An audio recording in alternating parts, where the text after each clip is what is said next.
Look at this boy. He's a 10-year-old and was diagnosed with type 1 diabetes since he was 5.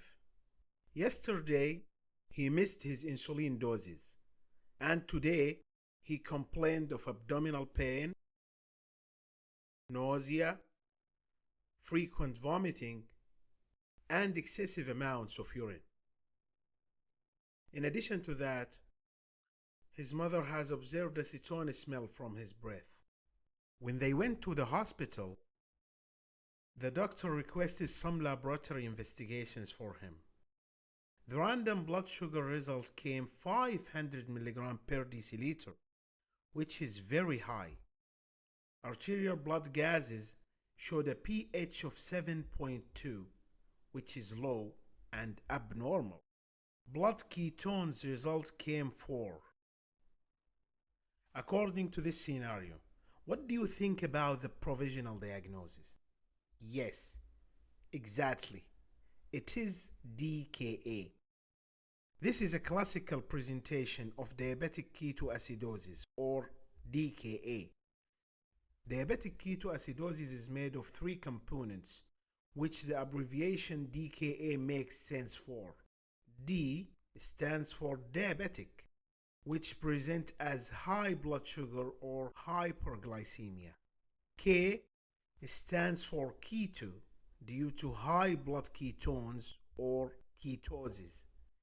A stands for acidosis, because blood pH is low and in the acidotic side. Before going in details of DKA diagnosis, let us first understand the pathophysiology of DKA. It is very interesting. Why the body produces ketone bodies in DKA? And what leads to accumulation of huge amounts of sugar in the blood? To answer these questions, we should remember that DKA is one of the complications of diabetes, especially type 1 diabetes. The major problem in type 1 diabetes is insulin insufficiency, either relative or absolute insufficiency, because the pancreas doesn't produce enough insulin. When there is no enough amounts of insulin, the glucose will be unable to enter the cells, especially insulin-dependent cells, because this type of cells needs insulin to engulf glucose and utilize it, like skeletal muscle and adipose tissue cells. There are some exceptions which don't need insulin, like cells in the brain and red blood cells. But we want to focus on insulin-dependent cells. Suppose that you have so much money, but you cannot use it. That's exactly what happens in DKA. The glucose, which is the main fuel resource in the body, is available in big amounts in the blood, but the body cannot use it due to the lack of insulin. As a result, many metabolic changes will happen to compensate this problem. Liver is the main organ involved in these metabolic changes. The liver will start breakdown of glycogen in a process called glycogenolysis to provide more glucose. It will also start glucose synthesis in a process called gluconeogenesis.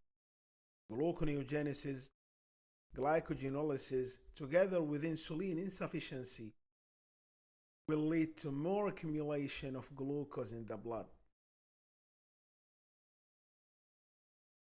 In addition to that, ketone bodies production will start in the liver to use them as fuel resource, because the body cannot use the high amounts of glucose in the blood without insulin. But to understand ketone bodies production, let us talk about lipolysis. Lipolysis is the breakdown of fats. Lipolysis occurs mainly in the adipose tissue, while ketogenesis occurs in the liver. Lipolysis plays a central role in DKA pathophysiology. The inability to use glucose will result in starvation, Starvation is an important trigger of lipolysis. Then lipolysis will start. The lipids will be broken into fatty acids. The fatty acids are converted to ketone bodies in the liver. Then ketone bodies will be used as an alternative new fuel resource in order to compensate starvation. Ketone bodies are acids, and as a result, their accumulation in the body will lead to ketoacidosis. There are three types of ketone bodies produced in the body during DKA: acetone, acetoacetate, and beta-hydroxybutyrate. Clinical presentation involves history and examination. As we have seen the clinical scenario in the beginning, the clinical presentation of DKA will include abdominal pain. Abdominal pain in DKA can be explained by the metabolic acidosis, as acidosis affects the abdominal organs. The abdominal pain in DKA is generalized abdominal pain and can range from mild to severe. It is very important to take a proper history to exclude other causes of abdominal pain, nausea and vomiting. They occur also secondary to metabolic imbalances in DKA because acidosis irritates the gastrointestinal tract. Frequent vomiting means more fluid loss, and it will lead to more dehydration. Acetone breath. This is a characteristic feature of DKA.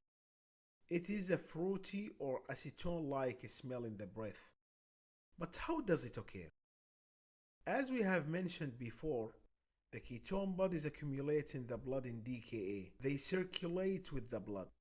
When they reach the lung, the acetone can be exhaled with the air because it is volatile. Then it gives its characteristic odor. Polyuria. Polyuria means excessive urination. In normal situations, the glucose is not excreted in the urine, as it is reabsorbed by the kidneys back to the blood. But in case of DKA, the big amounts of glucose in the blood exceeds the renal capacity to reabsorb glucose. As a result, the glucose will be filtered in the urine. When glucose is filtered in the urine, it will pull more water with it. This is called osmotic diuresis. This will lead to more urination, and with time it will cause dehydration. Polydipsia. Polydipsia means excessive thirst. It is triggered by dehydration, which leads to more fluid intake to compensate fluid loss. Altered level of consciousness. In severe cases, there could be a decline in the level of consciousness or even coma. Precipitating factors. It is essential to look after the manifestations of an underlying trigger, like fever if the trigger is infection, chest pain if the trigger is myocardial infarction. The examination in DKA might show. In general examination, the patient might show manifestations of dehydration, like dry mucous membranes, sunken eyes, and decreased skin turgor. Tachypnea. Tachypnea means increased respiratory rates, and it is seen in DKA to exhale more carbon dioxide as a compensatory mechanism for metabolic acidosis. Labored and deep breath, also known as cosmal respiration, is another finding in respiration to eliminate more carbon dioxide and lower the acidity. Acetone odor also, as we have discussed earlier. Tachycardia, which means increased heart rate, is common due to fluid loss and volume depletion. Hypotension. The low blood pressure in DKA is also due to dehydration and fluid loss. The neurological examination might show low level of consciousness, as we have mentioned before. In examination, the level of consciousness is assessed according to Glasgow Coma Scale Diagnosis and investigations. There are three major components in DKA diagnosis as mentioned earlier: hyperglycemia, metabolic acidosis, and ketonemia. Hyperglycemia is considered in DKA when blood glucose is more than 250 mg per deciliter. But remember, DKA might occur in some situations even if blood glucose is less than 250 mg per deciliter. This is called euglycemic DKA. In euglycemic DKA, the blood glucose level is normal or slightly elevated. But there is ketonemia and metabolic acidosis. In spite of that, euglycemic DKA is an exception, but it is important to mention it to keep it in mind. Metabolic acidosis. Metabolic acidosis is defined in DKA when the blood pH is less than 7.3, serum bicarbonate is less than 18 millimole per liter. The blood pH and bicarbonate are measured using the analysis of blood gases, either arterial blood gases or venous blood gases. Arterial blood gases are more accurate, but venous blood gases are less invasive and more comfortable for the patient. Ketonemia. Ketonemia is more specific than ketonuria, and it is defined in DKA when blood ketones level is more than 3 millimole per liter. When talking about DKA, it is important to have some idea about the anion gap.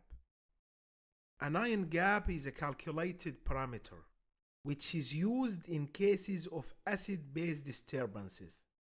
It is used to differentiate between the different types of metabolic acidosis. The normal anion gap range is between 8 to 12 milliequivalent per liter.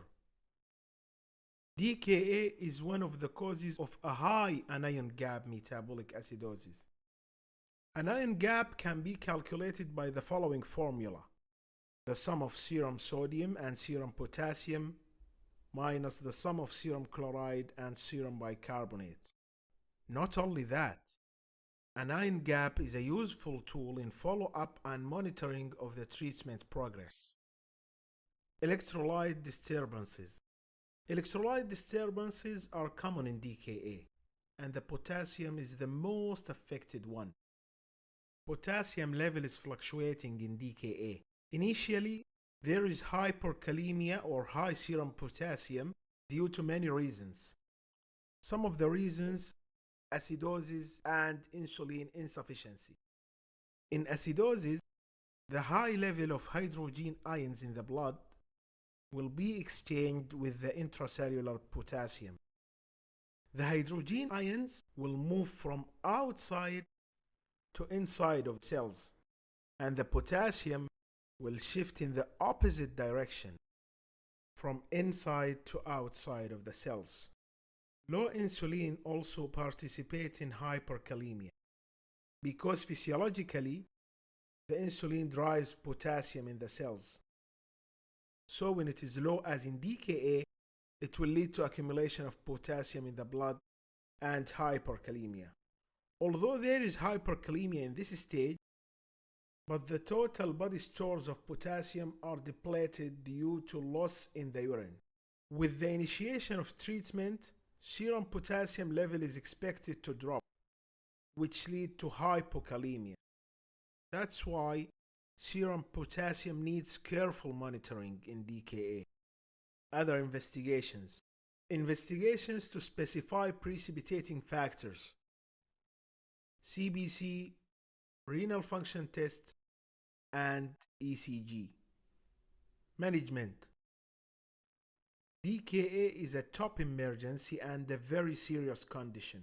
DKA management has so many details. That is why it is important to follow the verified guidelines and protocols.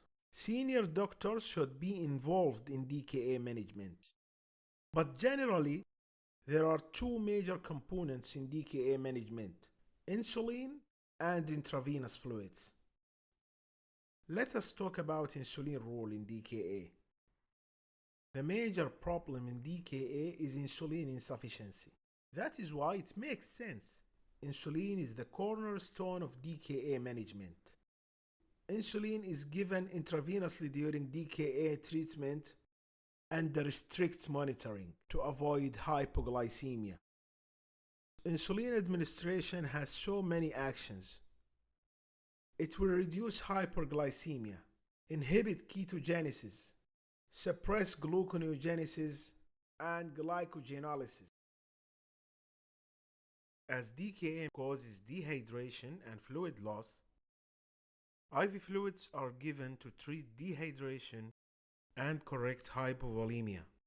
Electrolytes management, especially potassium, is essential in DKA as well.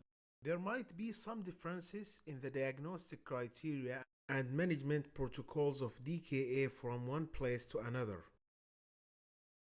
Lastly, here are some examples of the complications of DKA and its treatment, like cerebral edema, thromboembolism, cardiac arrhythmias, and acute kidney injury. Thanks for watching. Don't forget to subscribe in the channel to watch the next videos.